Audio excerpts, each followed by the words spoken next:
You know, this is it. I had stripped away everything in my life. There was nothing left of all the things I did not want.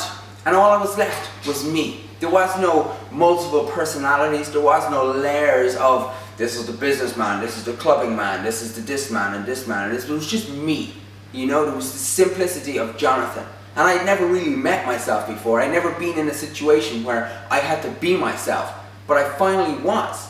And it was hard. It would be raining at night time and I had my motorbike, so I used to, like, you know, it was dark and I was driving in my motorbike, and I remember towards the end of December of that year, because I started college in September, I had no friends, I had no family, I had no one in my life. I had just moved in as a sort of a flat share with this other person who lived at home pretty much, so I was living on my own. I was driving my motorbike home and I had a big crash and the car sideswiped me, bike went on the side. And I was sitting there after picking the bike up, you know, and moving to the side of the road. And I remember thinking to myself, looking at my phone going, I actually have no one to call. I actually don't have anyone, there's no phone there, but I have no one to call.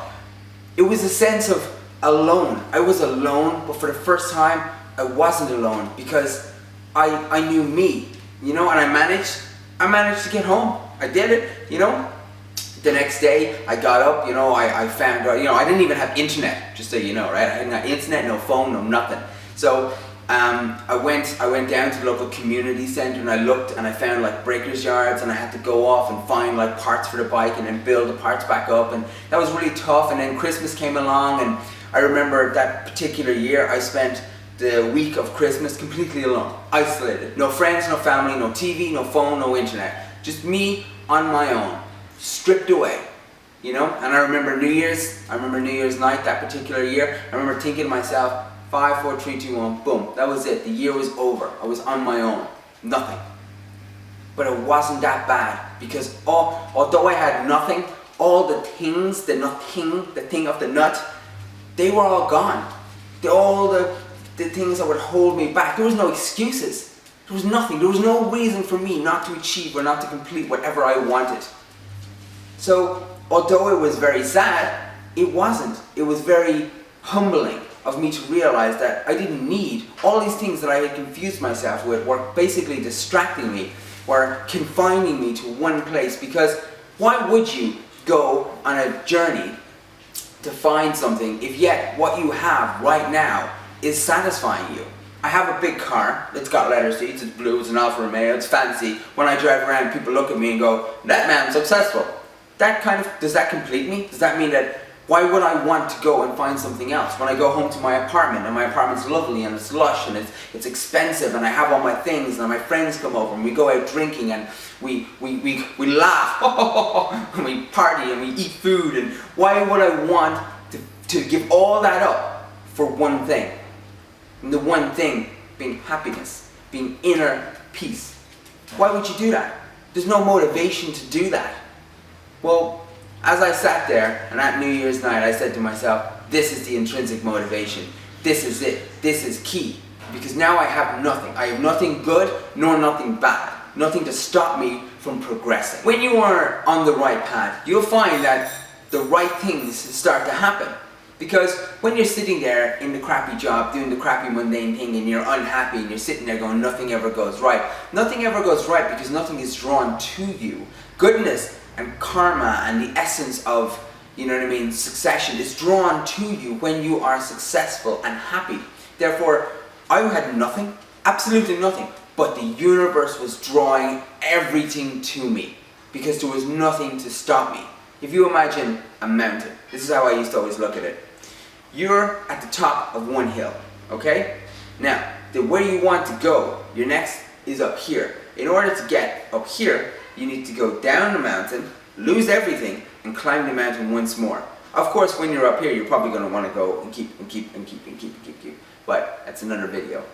So after a few months, after a couple of what I call like the wins, where I got work and I didn't have to work at Tesco anymore, I was looking to move to a better place to live. You know, I started having friends again. You know, I was really doing well in college. You know, I was doing things that I never thought possible. My day was filled with the kind of things I would dream about. That my chosen topic. For me, it was like multimedia design, videography, animation, all that stuff. So for me, every day I get up and I go into college, and it was like, okay guys, you know, this is pretty serious. Today's task, we need to create motion planes to do some compositing work for some rotoscoping exercises. And I'd be like, oh my God, this is amazing.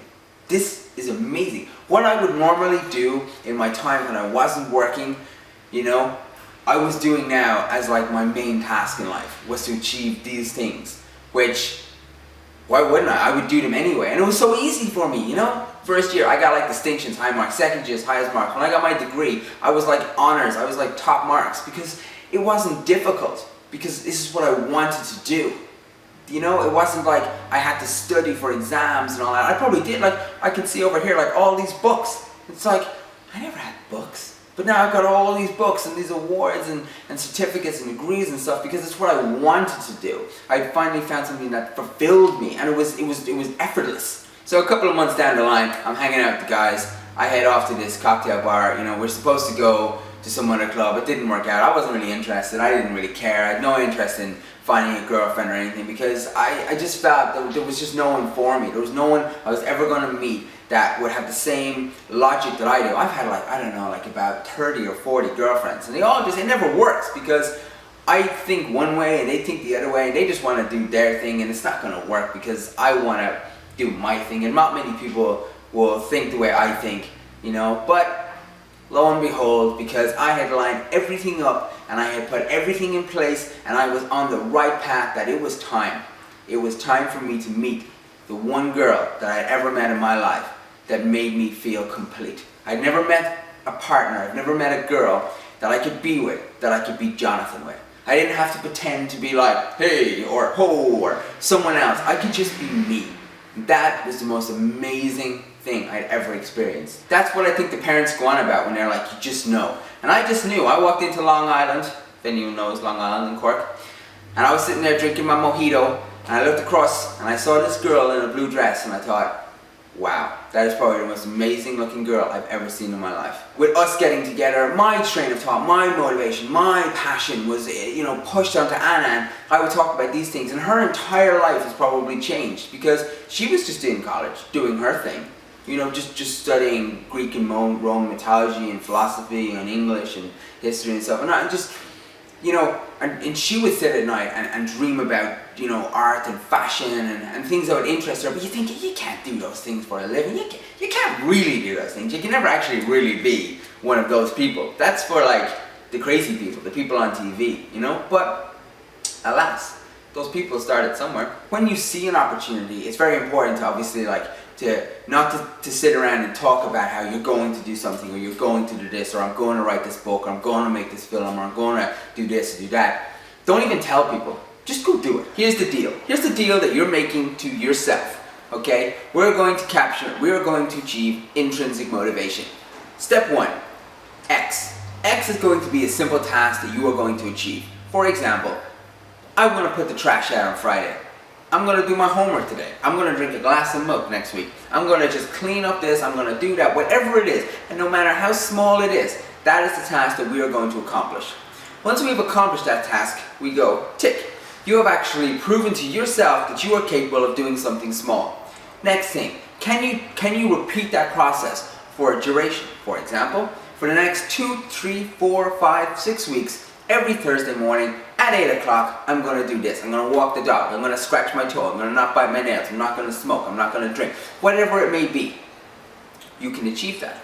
Is it a career goal? Do you find yourself in a job and you're saying to yourself, I could do that job better than that person? Well, how could you do that job better than that person? And what could you do to ensure that you get ahead of that person? Leave the comments and leave the agreement to yourself, and convince yourself inside your little head that you guys can achieve anything. And don't let this guy win, because the guy in there, he's going to be all like, no you cannot. You will sit yourself down, young man or young lady, and you will just do the mediocre, and you will not take any risks. Well, God damn it, you can take risks. You can achieve anything you want. The world is your oyster. Leave your comments about what you're going to achieve. Subscribe. That would be really nice to have loads of subscribers, because, you know, you guys make me happy on the inside. Inside subscribers. Don't forget to check me out on twitter.com/Jonathan Jolie, FormSpring.me/Jonathan Jolie. If you guys got any questions, lay them on, and I'll talk to you guys later. Bye.